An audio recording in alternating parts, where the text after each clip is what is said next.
हरे कृष्ण हरे राम महामंत्र रे प्रकम्पित होउछि सारा परिवेश। एहारि भितरे होमयज्ञ पूजापाठ मध्य अनुष्ठित होउछि।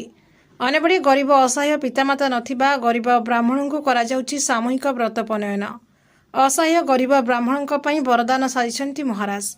बौद्ध जिलार प्रसिद्ध बरकनिया पीठ बाबा हनुमान मंदिर पीठरे आज सामूहिक व्रत पनयन उत्सव आयोजित होइछि। तृतीय थर पई होइतिबा एही उत्सव रे अष्टप्रहरी नामयज्ञर आयोजन करा जाइतिबा बेले ब्रह्मचारी यज्ञ पवित्र धारण करिसेंति। गरीब ब्राह्मण परिवार समस्त खर्च अखिल भारतीय साधु सन्थ समितिर जिला सभापति बाबा लक्ष्मण दास महाराज समस्त खर्च वहन करिथिबा खुशी थिबा कहिसेंति। चलित वर्ष पुणी सामूहिक व्रत पनयन करिसेंति।